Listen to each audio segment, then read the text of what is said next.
Hi, and welcome to the kickoff of our AI Healthcare Hackathon and happy International Innovation Day. What a great day to start our hackathon on. Yeah, definitely. So my name is Kim Hedberg and I work as a manager of offering strategy at Stratiteq. And my name is Goran Vukšić and I work as a technical manager at Stratiteq. So today we need slides. Just a second, please. Today we are kicking off AI for Healthcare Hackathon. And this hackathon will run for 3 weeks, starting today. Each week we will have 1 day to touch base with the teams and with the mentors.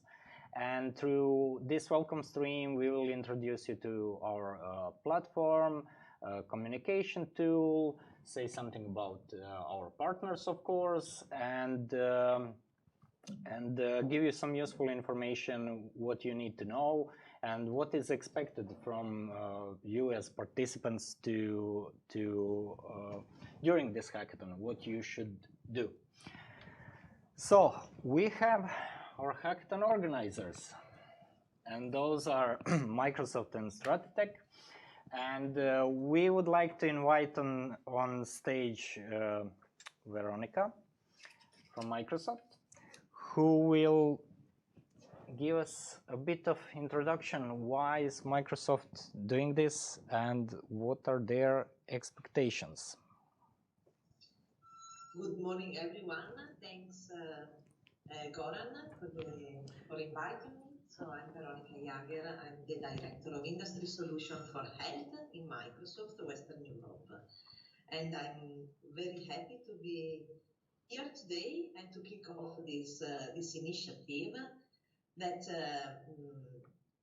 was born in my head like more than 2 years ago as a result of a conversation with some clinicians that were working with us on developing new AI algorithm for understanding, analyzing medical images.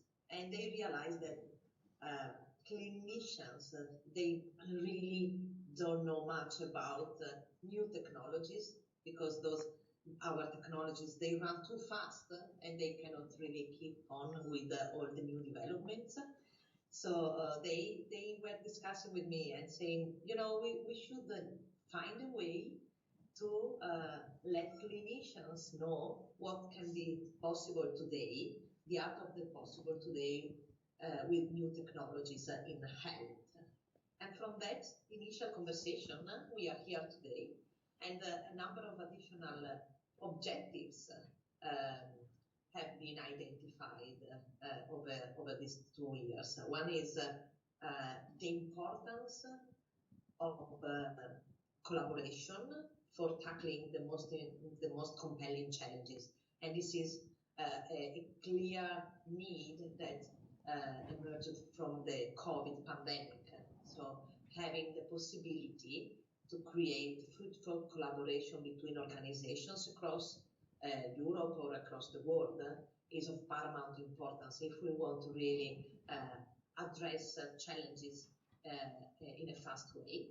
And the third one is the ability for healthcare institutions to innovate, so to bring research and development into the clinical practice, into the clinical settings. So those are the 3 main objectives for this hackathon, and we really hope our teams, the participating teams, will be able to show to the partnering healthcare institutions and pharma companies what can be achieved if we have a good quality data on one side and brilliant minds on the other.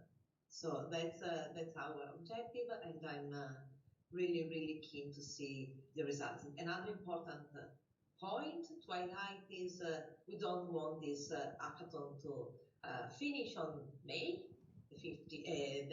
mid-May. We want to see the collaboration with the partnering organizations going on also in the next months to really see how innovation can become a real asset for the hospital and the healthcare institutions and the pharma companies.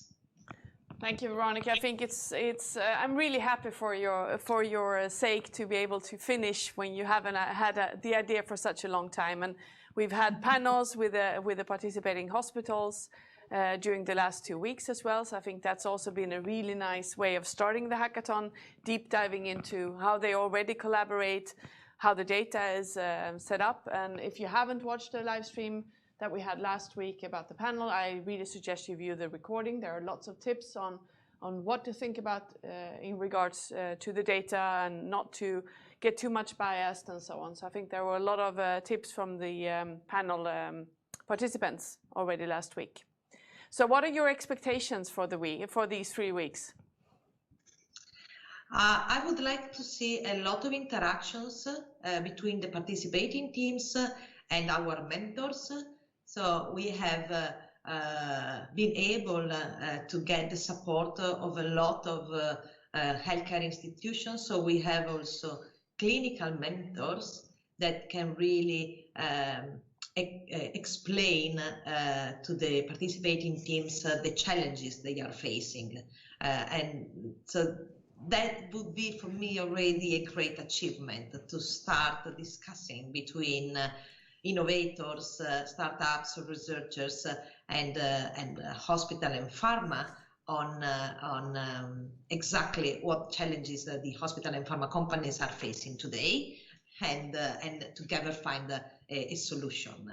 So that's gonna be already for me an important piece of work, and of course I hope the teams will enjoy. I hope we have, so the hospital, some of the hospital will also provide a data set, a patient data set. So I think it's a great opportunity for the teams to really work on real data and find answers. So my expectation is really to see, and I'll be also on the expert council judging the projects. So I want to see real and interesting projects submitted at the end of the 3 weeks that can be developed further over the next few months. Yeah, perfect. So we hope that you participants will live up to the expectations, which we are sure you're going to do. So thank you so much, Veronica. Thank you. Thank you. So Getting back to our slides. As we said, Hackathon is organized and hosted by Stratiteq in partnership with Microsoft. We have our main partners, NVIDIA, SAS, and Women in AI. And huge thanks to them for sharing this in their networks and bringing on some interesting participating teams. Yes, we also have partnering hospitals and organizations. So we have Foundation 29, HM Hospitales, Hospital San Raffaele, Sanitas, and University Hospital Basel. And also thanks for supporting organizations, Live AI, Microsoft for Startups, Microsoft Reactor, Faculty of Organization and Informatics Croatia, Hackathons Australia, Global AI Student Conference for sharing with their networks also and inviting participants. Okay, getting to some practical information. So, how it works. We have our platform DevPost for running the hackathon. This is a well-known platform for organizing different hackathon competitions. And we have our main communication tool, Discord. On the DevPost, you should register, create project, and add your team members. Hackathon official start is 9 AM today. So you should be able to create the project now. But please stay with us until end of live stream to get some more practical information. You can do it afterwards in the first week. So communication tool is Discord. We will post all information there, so please keep an eye on it. When something important is happening, like reminder for the live stream on those days, we will touch base with teams and mentors, we will post it there.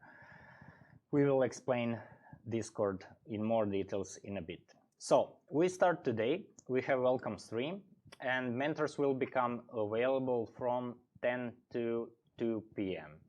They will be available in mentors channel. You can reach out to them over there on Discord.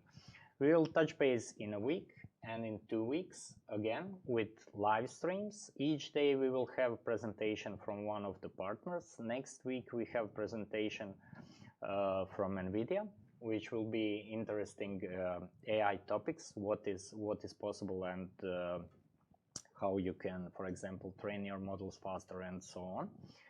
So feel free to join us for that stream also.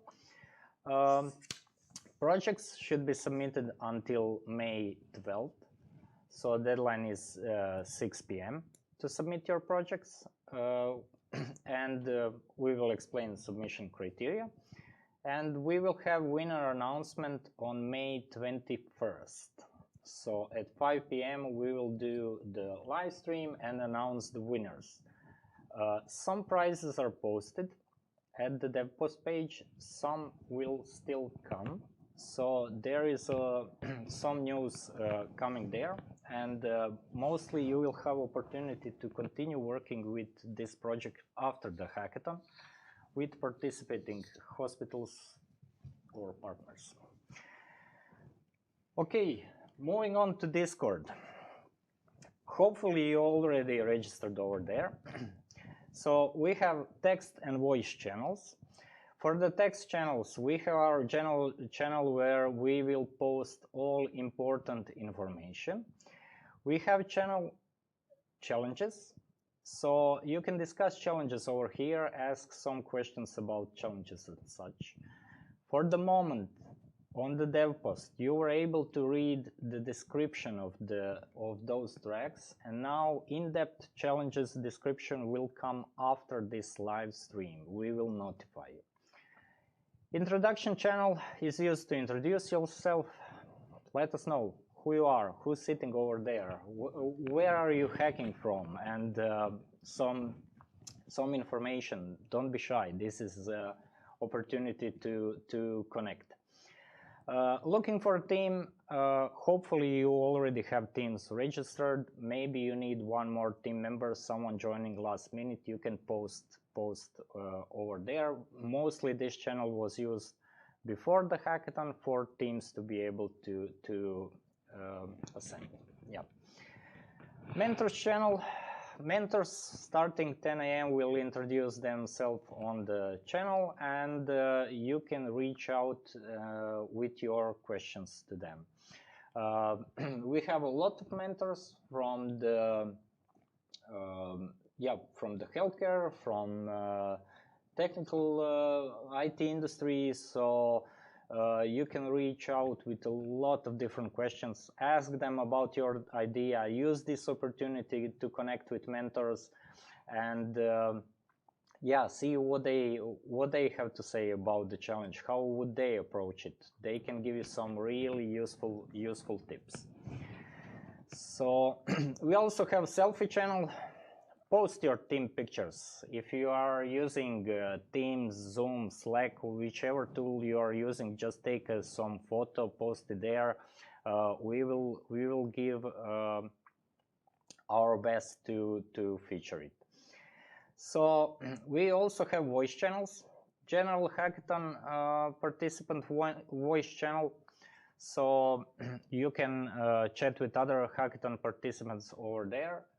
During these days of hackathon on Wednesdays, we will organize from time to time a quick grab a coffee session. So we will join over there, have a coffee with participants. Feel free to join, let us know what you work on, and so on. And we have meeting rooms. Those are voice meeting rooms. You can connect with mentors in those rooms, or you can send a link to some other tool where you want mentor to join and have a chat with him. Yeah, that's completely fine also. Okay, so Yep. challenges. We have 3 exciting challenges, and they are presented by leading healthcare institutions across Europe. You can read all about the challenges on the dev post. So 3 streams, main streams: AI applied to medical imaging, predictive medicine, and empower patients. And information about the challenges and data sets will be posted after the live stream, so that will come on DevPost as well. The submission criteria, valid submissions should include the following. So there should be a video presentation that is no longer than 7 minutes. That's quite long. I'm impressed. Yeah, for some hackathons, sometimes it's 3, it's 5, but 7 minutes should be enough to introduce the team, introduce the solution, explain what was the idea behind it, show to judges what you actually made during this hackathon in those 3 weeks, and to shine in those 7 minutes. Exactly. But don't make it longer than 7 minutes, because that's important. Exactly. And then you also need to submit a project description on DevPost project page. And the submission date is 12th of May at 6 o'clock. Yeah. In this description, you can include, you can write the text. There is a template you can use, like write introduction, which challenges you run into, explain what you did, which technologies you used, and so on. You can follow the template, or you can make your own structure. You can include the relevant pictures, or their links to some researches or whatever you used in the projects, to datasets and so on. Yes, so we have judging criteria as well. So the solutions will be judged on 4 criteria. Impact, so how much impact would the solution have in solving the challenges presented, and even maybe they are scalable and applicable to other areas as well. So feasibility, is the solution realistic in terms of technical, legal, or practical considerations? So can we scale it? Can we continue to build on it? Is it actually doable? Implementation, how much was actually done during the hackathon in terms of real software solution? And innovation, is the solution innovative and creative? Is it using the latest technologies? So those are the 4 judging criteria. Yes. So, your tasks for first week. On the DevPost platform, you should create the project page. So since Hackathon started, you can create project over there. For that project, it will be only visible to you. You need to say this project is for AI for Healthcare Hackathon. Pretty simple to do it over there. You don't need to write any description so far or something. Only thing you should write in description is which challenge you work on. So from those 3 tracks, which track you work on. And also add the team members to your project. So next Wednesday, when we have another live stream, we will check is this completed, like our projects over there, and are we able to see them? For now, only you are able, and we as our organizers are able to see those projects. So just create it, add team members, write which track you work on. So deadline for that is April 28th. Simple as that. We will send reminders on the Discord just to be sure we see participating teams over there. Okay, so today you can reach out to mentors from 10 to 2. Some mentors are in different time zones, and they will be able to answer some questions. Some of the existing mentors will also, maybe through the week, answer on some of your questions if you have them. But they are available now from 10 to 2. So do reach out, talk with them, ask them, explain your idea, ask them what they would do, how would they apply this in a healthcare, and use this opportunity to connect with mentors. So yeah, ask any question about the challenges. We have live streams today, 28th and 5th, to follow up with you. And that is basically all information you need at the moment. Don't forget to create project page on DevPost. So now we have guests, and we have guests from SAS. Yes. So welcome, Federica and Matteo. Hello, everyone. Thank you. Hi. Hello. Nice to meet you both. Could you please introduce yourself? Yeah, sure. So, and we will also start sharing some slides so we can check that everything is fine. You should be able to see now. Yes, we do.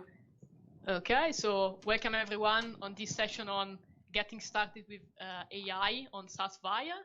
We are super excited about being here today and about the great results that will be achieved during this hackathon. And when I say we, I mean myself, Federica Citterio, and my colleague, Matteo Landrò. So let's first introduce ourselves. Matteo, up to you first. Yeah, thanks, Fede. And yeah, welcome everyone. I'm Matteo, and as you can see from the slide, I work as a data scientist in SAS, working in the AI team for the EMEA region, and I'm based in Italy, in Milan. Over to you, Fede. Thank you. Yeah, the two of us, we always joke that when we introduce ourselves, we say the same things because we work in the same team. We do the same stuff about computer vision. We have been hired the same day, and we are also in the same room today. But what you have to remember is that if you decide to go with SAS, we will be your mentors. And we are happy to help you. So let's get started now. And we'll start from here. So we are here today because you have great questions. And during the hackathon, you want to come to a decision about that. And we are here to help you build the path from the question to the decision using data and analytics. So this setting works for every data science project, and the more well posed is the question, the more well defined it is, the better is it for the final decision. And what goes in between is basically everything that comes to mind in the field of analytics, ranging from computer vision to machine learning to natural language process and so on. And the way that we envision this path in SAS is using this life cycle that is made up of 3 main steps. So let's see them one by one. First of all, we have to start from data.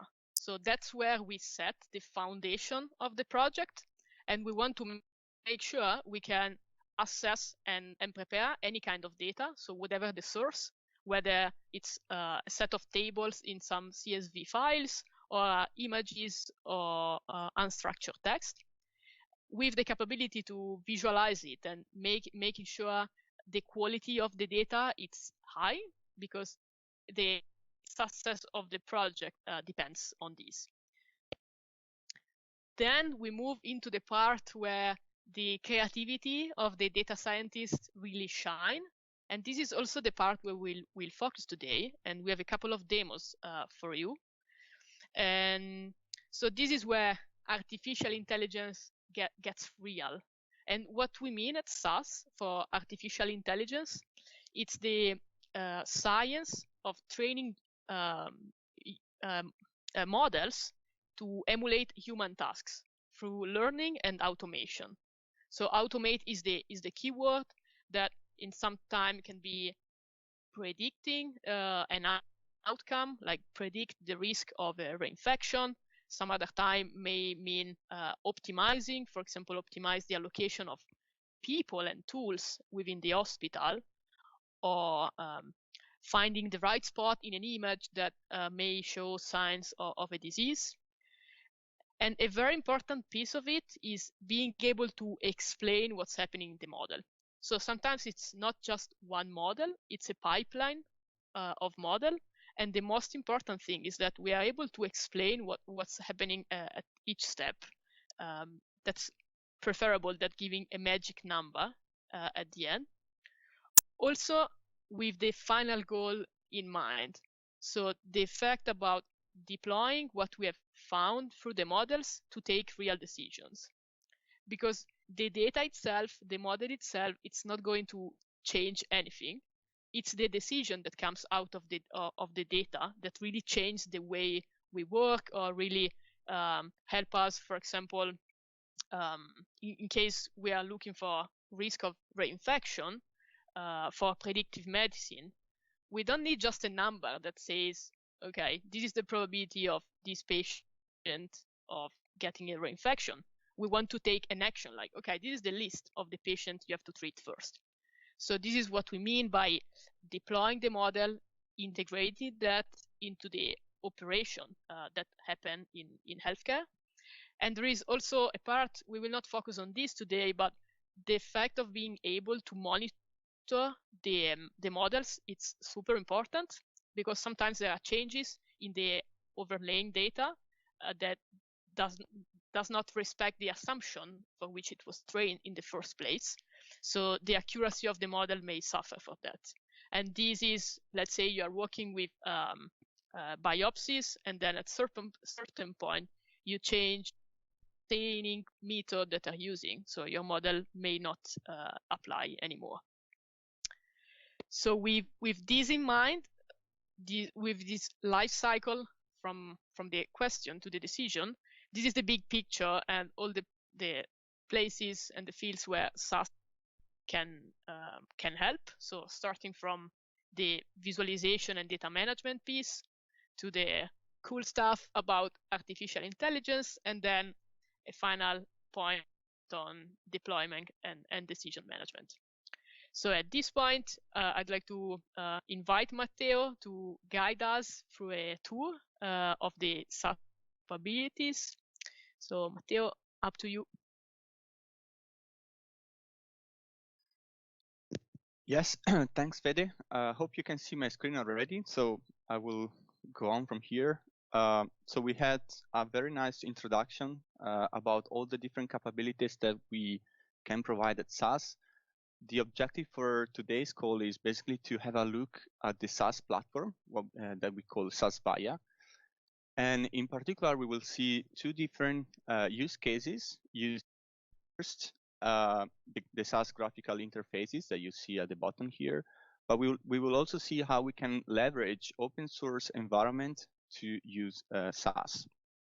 And of course, don't forget that for today, we will focus on the model development part, but we will also provide within the same platform all the capabilities to deploy our models, as we saw with Federica. So let's get started. So first question you might want to ask to yourself, how do you want to develop your model? In this case, for this hackathon, we will give you two options. First, you can develop using the SAS interface. And secondly, as we said, we can also access an open source coding environment, for example, a Jupyter notebook, and then we can code from there and create our SAS model.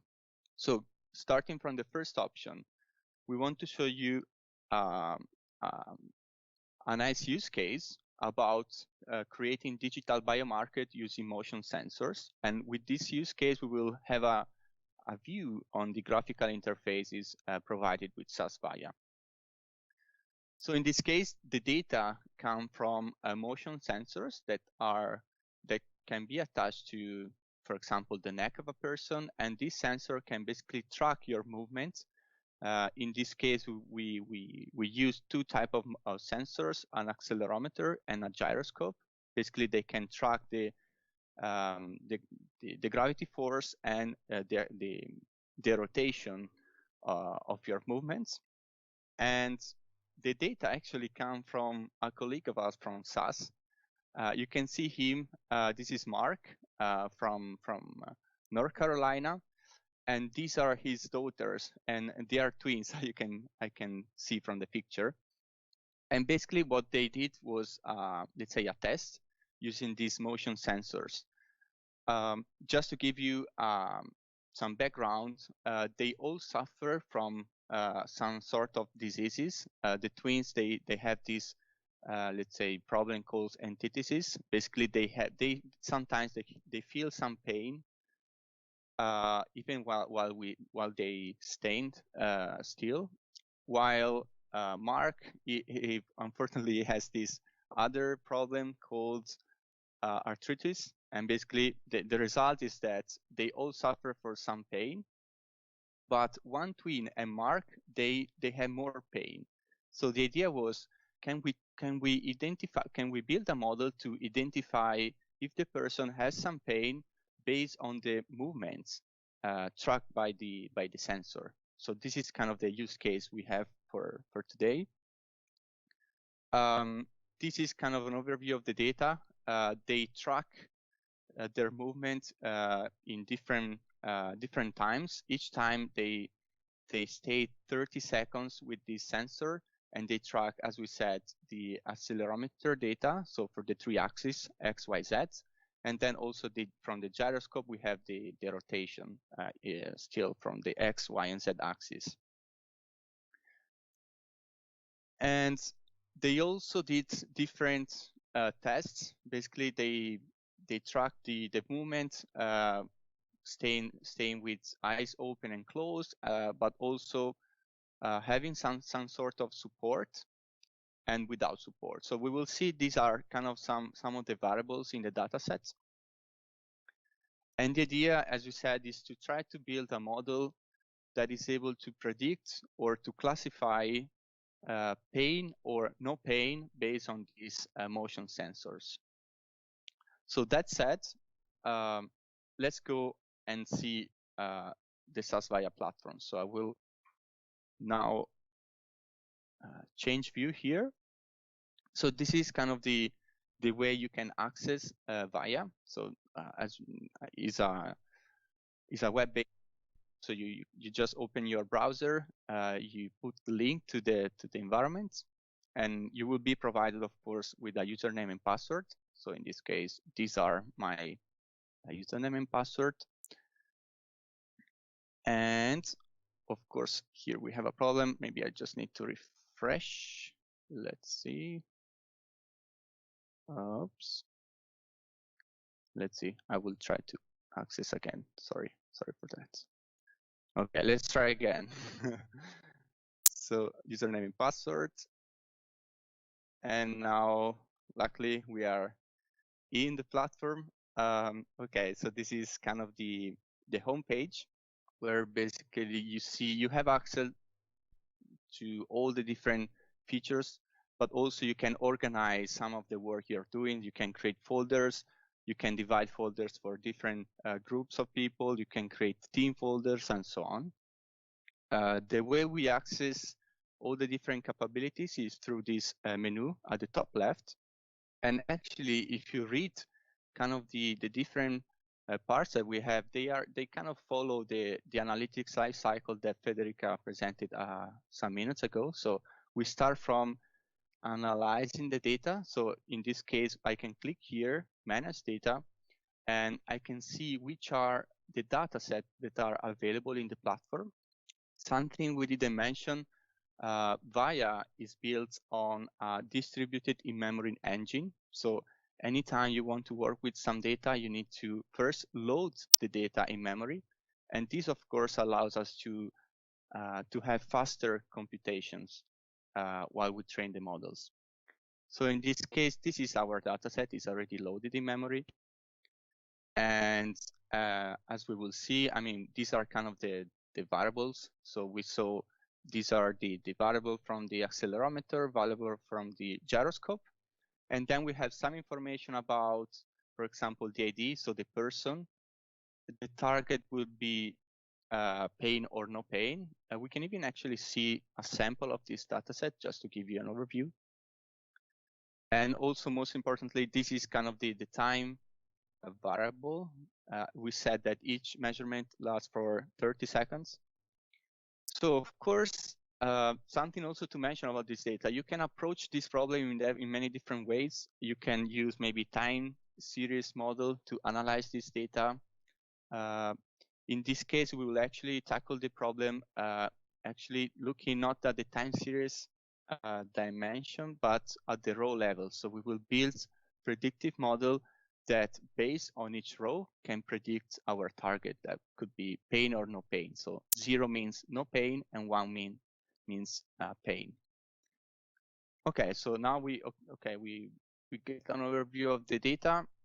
We can even maybe prepare the data, combine different data sets together.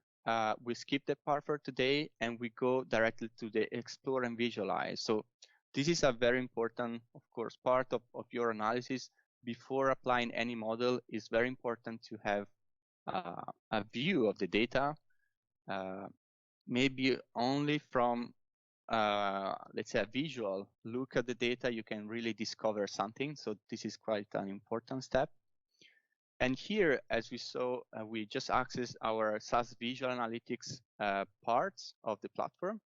And from here, you can, of course, you need to, of course, put some data here. This is our data set, which has, the variable that we just saw together.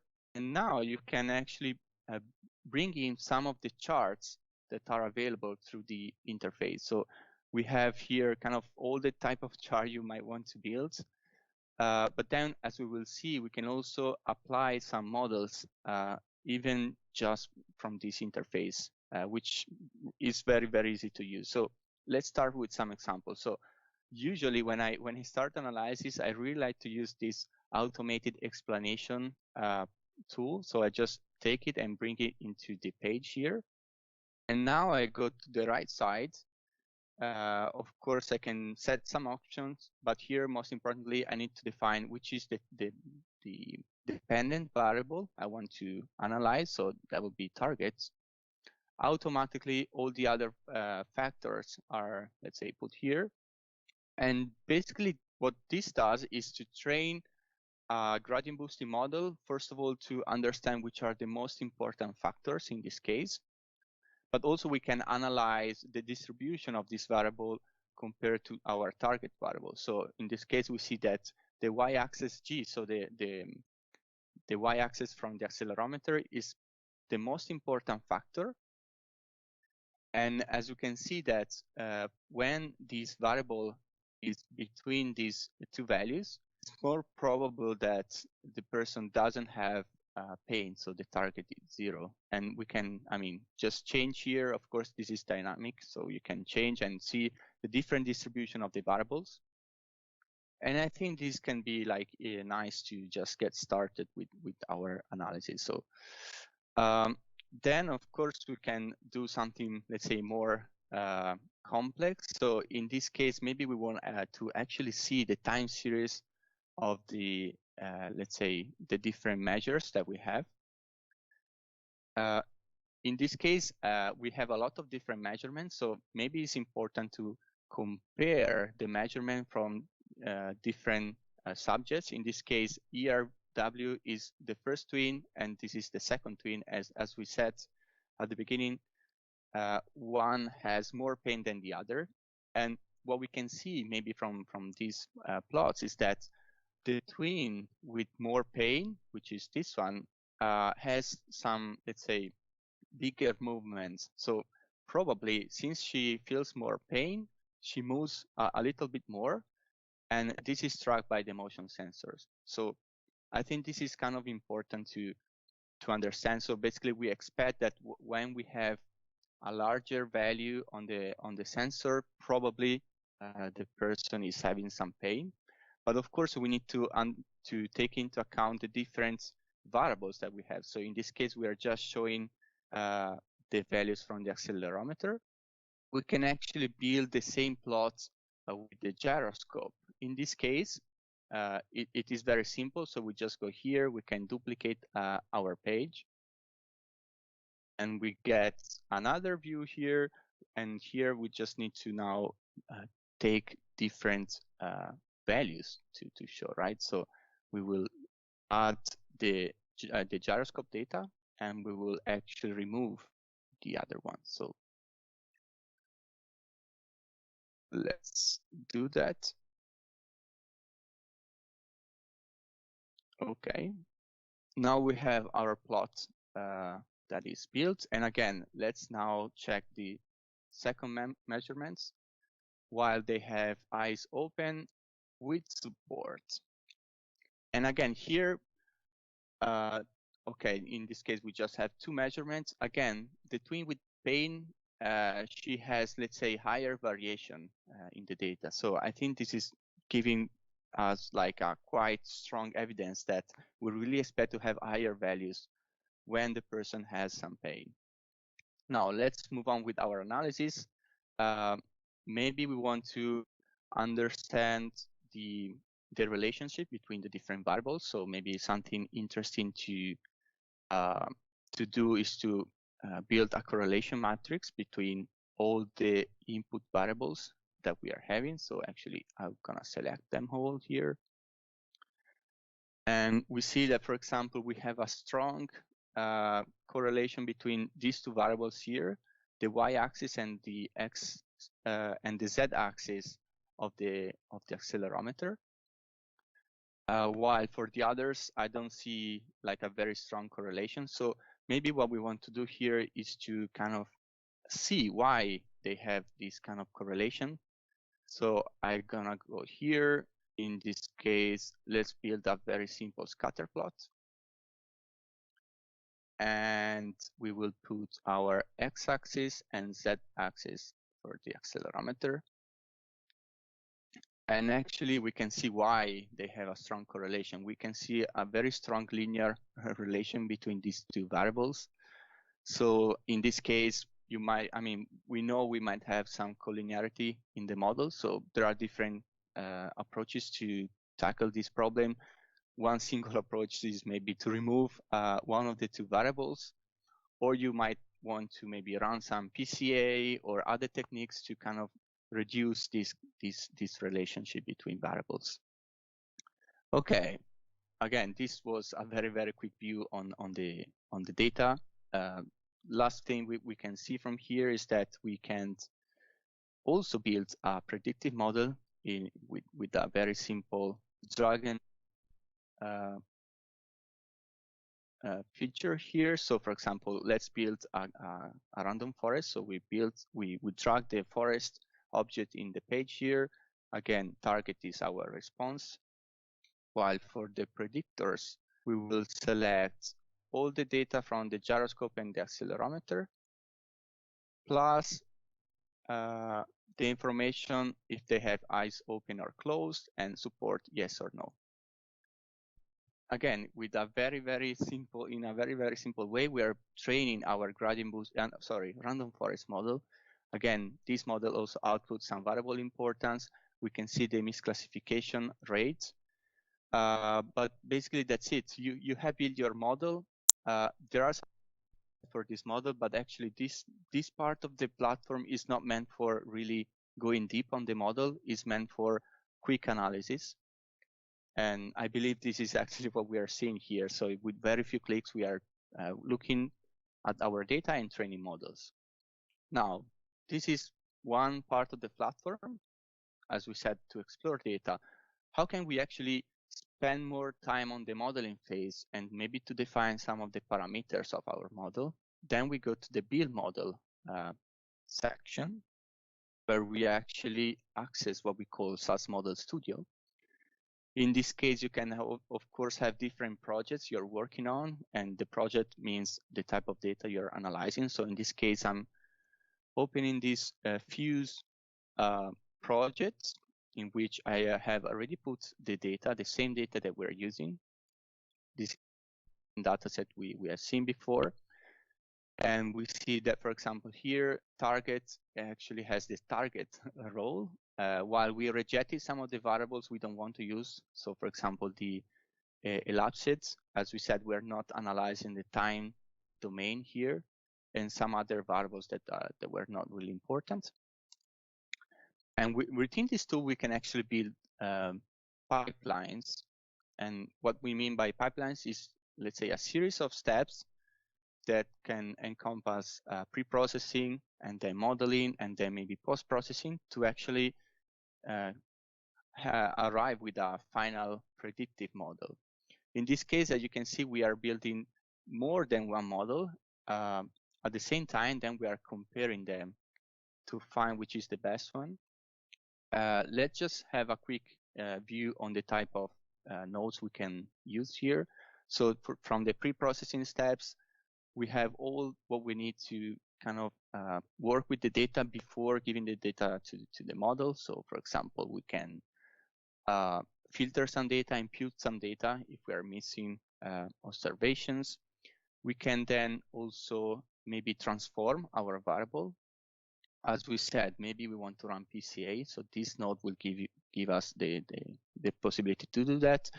We can also cluster some variable, and I believe this is kind of a very interesting approach when we have data set with a lot of variables.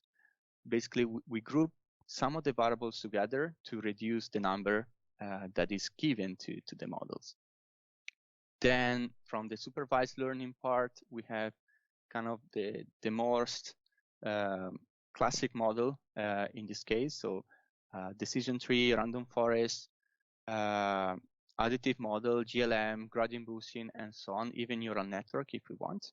Then we can also ensemble, as we do here, some of this model, and eventually we have other options.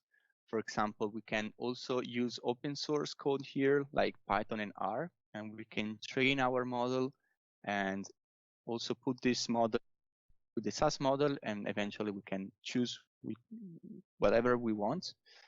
And then we can even score the data with the model that we chose. So this is just an overview. The way we work with this is, again, dragging and dropping the nodes in the pipeline. And when you have your node here on the right side, again, you will find all the options to kind of define your model. So in this case, this is a random forest.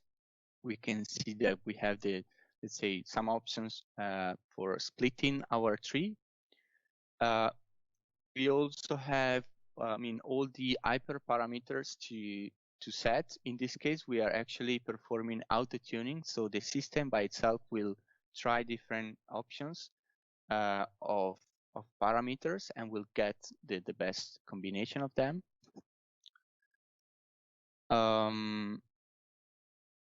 And finally, we have something very, very interesting here, the model interpretability part. So these are kind of all the different options that we have to interpret these models. So many times when we build predictive models, they are kind of very, very complex model and maybe black boxes. So you don't really understand what is happening behind the scenes here. So you can run some of these plots just to understand a little bit better why the model is predicting some specific observation to be 1 or 0. So we will actually see some of these. And as we said, we are training this model all together. Finally, maybe you want to first compare them. So if we go to the result of this node,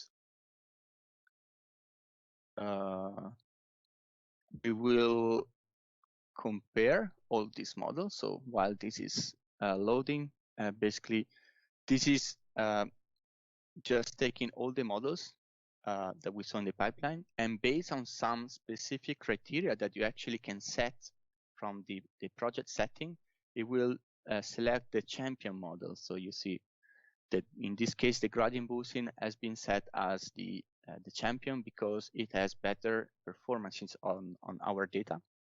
And actually, something I forgot to mention, if we go to the project setting, we can basically define how we partition our data, training and validation and test. How we are doing that. We have different methods to define these kind of partitions. As we said, also the rules, basically, these are the criteria that we will use to find the best model. And okay, so this is just something maybe you want to do before starting your model. Let's actually have a look at the result of one of. So let's stick with the random forest. If we go here in the results section, here we see everything that the platform builds automatically. So first of all, this is some overview on the model. So the variable importance plot that we saw before, the result of the auto tuning. So here, this is the best configuration of the hyperparameters that is found automatically by the system. And this is actually related to what Fede said at the beginning. So we are not just giving you a tool to build your model, but also to deploy and put this model in production. So automatically, all the code that is necessary for that is created here. And you can see that this is kind of the code that is being built by the model itself. We have some outputs about the model. But we are not just limited to that. Of course, we can go to the assessment page here, where we can have a view on some of the plots to understand a little bit better the result. For example, I really like usually to use the ROC curve. So let's do that. And actually here we can also kind of ask the tool to automatically explain this kind of plot. Maybe not everyone is familiar with the ROC curve. So this explanation here try really to give us some information and to explain what is happening here. Basically, we can see that, and now I'm just expanding the plot. The higher the curve, the better is for the model. And in this case, okay, the train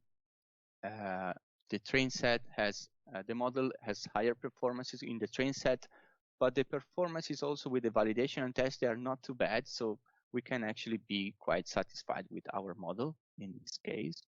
We have our, let's say, confusion matrix here. And finally, let's just give a view on the model interpretability part. So in this case, at the beginning, we define which kind of analysis we want to run. In this case, we have a surrogate model trained on the result given by the model, just to explain importance of on the variable. We have a partial dependence plot, so we can see how the prediction changed while the value of a specific variable changed, right? So we can see that, for example, the probability to have pain is lower when the value of this parameter is lower, is close to 0. Something else, Lime is another interesting techniques. I really like actually to use the sharp explanation here. So in this case, for each specific observation, we can kind of understand which is the impact of every variable, which is the impact to the final prediction. So in this case, we see that this variable has a higher impact compared to the others. And again, we could spend actually hours looking at these plots. The interesting part is that they are automatically generated each time. Now, this is kind of a pipeline that we saw, it was already here. We can actually build different pipelines within the same project. So if I build another pipeline, pipeline 2, I can even select some of the templates.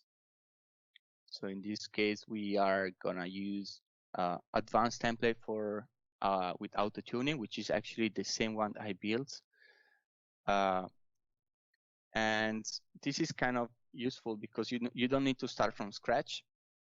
You will find something that is already here, but of course you can modify it. So in this case, if we want to score some data, we will just put our data below the forest, and then we will let's say continue editing this pipeline. Last thing I think I can show you, and then I'll give the word back to Fede, is to automatically generate our pipeline. We can ask the tool to spend some time training its own pipeline. I think this is a very cool features that we have. Is really, let's say, automating everything we saw and asking the system to generate this pipeline for us. Lastly, okay, we have built different pipelines. We can compare different pipelines and still see which is the best model overall. And I think last to show you today is this Insight tab. Basically, this is generating a summary of this project. Maybe you have to share what you have done to your boss. And I think this is a very cool, let's say, summary page that you can use to explain what you did and which is the best model and why. Okay, so I think I have shown you all the important parts for the VIA platform. I'll give back the word to Federica. Yes, thank you. So going back to our previous view about the choice that we have of developing models using the SAS interface or developing an open source coding environment. Now we'll focus on the second one. And if you are up for that, your best friend is SAS SWAT. That is stands for Scripting Wrapper for Analytics Transfer. So basically, it's a wrapper that is provided for SAS from SAS for Python and R, and that allows you to code from your preferred editor. So whether it is Jupyter Notebook for Python or RStudio for R, and to connect to the SAS and basically use the open source as a client and execute the action directly on the SAS engine. So the benefit is that maybe you code in a language where you are more confident with, but you still use the power of the SAS techniques, so the algorithms provided by SAS on the SAS engine that by definition it's multi-threaded and in memory, so it can run the analytical workload pretty fast. And if you are also up to deep learning, you have another friend here. So it's called SAS DLPy. It's a Python package provided by SAS specifically to help with deep learning. So again, it's a wrapper around Python SWAT that contains some high-level APIs for building networks and training deep learning model. That is, you don't have, for example, to build some of the models from scratch, but you can use many of the most famous models in literature, like VGG for image classification or UNet for image segmentation. Also utilities for text and time series that are already available, like functions and methods. And I would like to show you in action on a real use case that we are working with the University of Cambridge. And it's we are working on developing an AI-assisted kidney biopsy assessment tool that is based on the PITSIA trial. So this is a clinical trial based in the UK that whose goal is to evaluate kidneys before they are transplanted to see if they are good enough to be a good fit for a new person. And it's so it takes the biopsy of the kidney and elaborates a score. And it is based on this form that you see here and that the histopathologist has to fill out. There are 4 main metrics that have to be calculated. All of them gives a score. The scores got sum up, and if it's below a threshold, then the kidney is good for transplantation.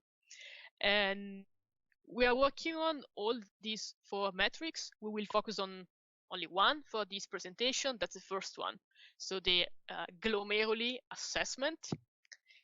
And let me show you a picture because it will be easy. So when you look at the biopsy, you can see some dissections of the glomerulus. So they look like circles on the biopsy because they come from a section. We have underlined here some annotations, and we have good glomerula and bad glomerula. So the right technical medical word would be sclerosed glomerula or not sclerosed, but for a data scientist, good and bad is good enough. And the fact is that the histopathologist has to count how many of these structures are visible on the slide and evaluate the percentage of the bad one against the good one. And if there are too many bad glomerula, so the score will be low.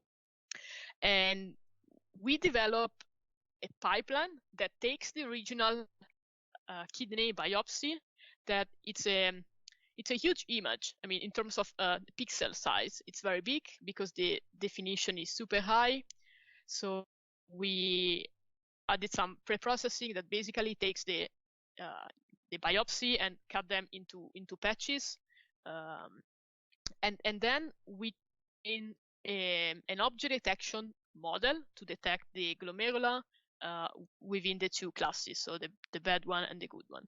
And finally, when we do the score, we put all the patches together. There are some more details because these patches overlap, so we don't want to do double count. But apart from the data preparation step that goes, as I said, in many places of the life cycle, we get the final score of the percentage of the glomerula. And a scored image look like this. Here we are showing with some bounding boxes in red and green the detection provided by the model. And we also have some annotation that the surgeon from Cambridge did for us. And when he said saved, it's because this glomerula was not identified in the human annotations, maybe because it was just missed. There are so many of these structures in one biopsy, but the model was still able to detect it. Or in other case, miss some of the, so the model miss some of the glomerula, maybe because the shape is a bit unusual, or in some other case the model can pick up something that it's not really a glomerula. So again, there is the usual false positive, false negative balance as in all the detection models in data science. And what we have here for you is a demo how we can do deep learning using SAS from a Python client. So I'm into a Jupyter notebook here. Our friends are here, so the SWOT package and the DLPy package. The first step is using SWOT to set up a connection to the SAS engine.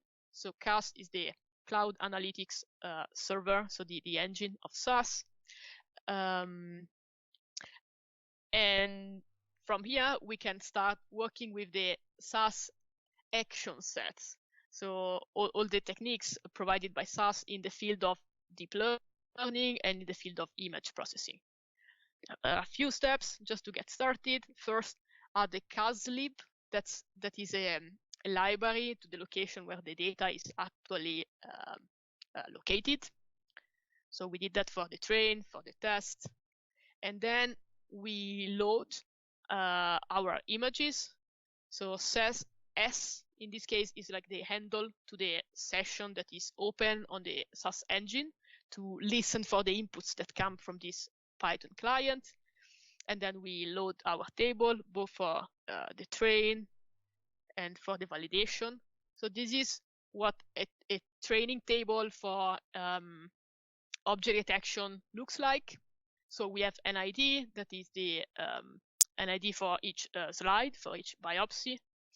We have a binary file that contains the image, and then we have the annotation provided by the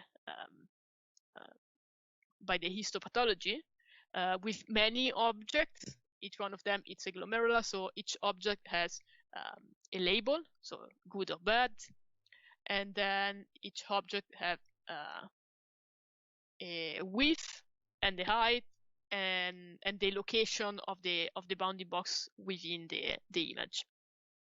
And they look, so with DLPy we also provide some utilities like this display object detection that is it's available to you just like a function, and what it does is showing overlapping the bounding box information that is inside the table on the images themselves. So you can see here we have a good glomerulus. Many of them, like in this case, are good. Here there is a bad one, and we can use these like a visual check to see if we are if our annotation are good or not. And then we go into the training part. So we define our model as a tiny YOLO model, and again this tiny YOLO, as many other models, it's already provided by DLPy, so you don't have to build it yourself. You just have to instantiate an object of that class, put all the parameters like the number of classes. Here we have good and bad glomerula, the size of the images, and the usual YOLO parameters. And what it does is build a model for you, so adding the right setting of convolution layer, batch normalization, pooling, and so on. So we have just an object then that we can use. So what we're doing here is loading some pre-trained weights because we are doing transfer learning.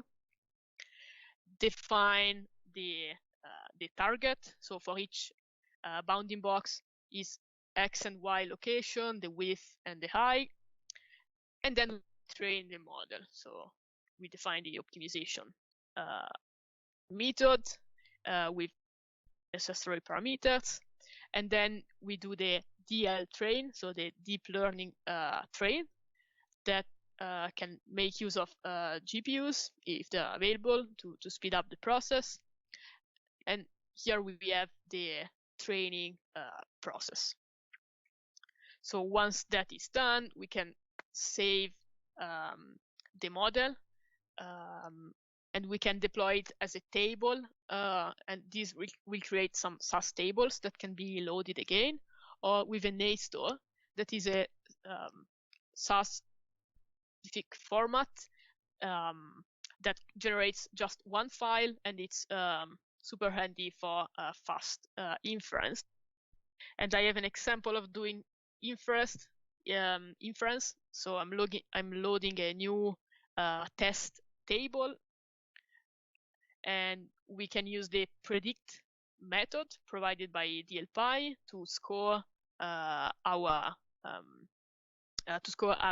new images. We can get the metrics, and we can see again with display object detection if we get them or not. For example, here it's not super easy to see, but there is a bad glomerulum. That's a good, while on this side we are missing a good one. So this model is not perfect yet, but it's quite good anyway. And included in the utilities that are available within DLPy, we also have some ways to automatically evaluate the metrics, like the total positive, so the true positive, true negative, or false positive. So this was a quick introduction to deep learning using SAS and DLPy specifically. DLPy is also supported into a GitHub page provided by SAS, where you can find a folder of examples that are divided by task, basically. So for example, in the image area, we have image captioning, image classification, image denoising, and there are many of them, not just for computer vision, but also for more NLP-oriented tasks like speech recognition, text classification, text generation, and so on. And in each one of these, we have some notebook that can be used as a valid starting point for each analysis.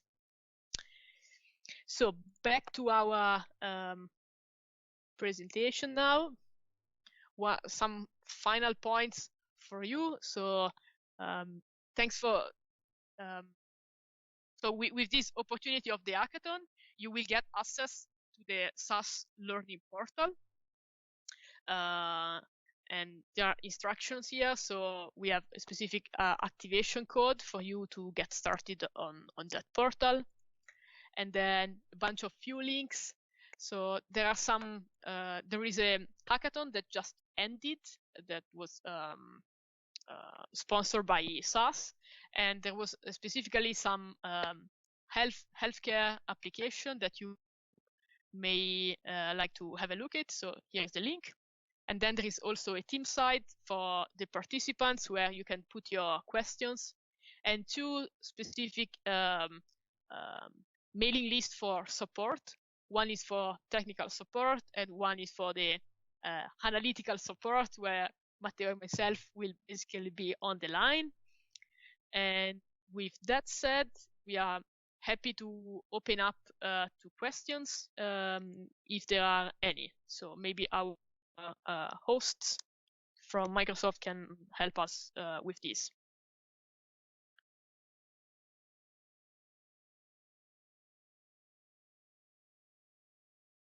Oh, sorry.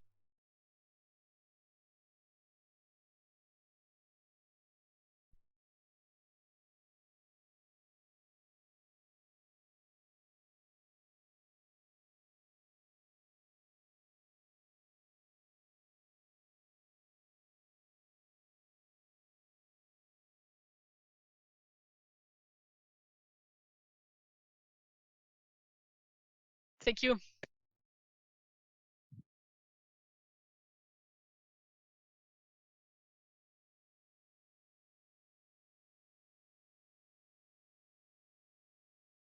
That most important slide, what participants should do this week. Just a second. So for the week 1, we expect participants to go to DevPost platform, create project page, add team members there, and write in description which track you work on. So we have an idea. The deadline for that is next Wednesday. So this project page can be updated all the way to the end of the hackathon. Nothing more is needed than that you create your project page, add the team members, and write which challenge you work on.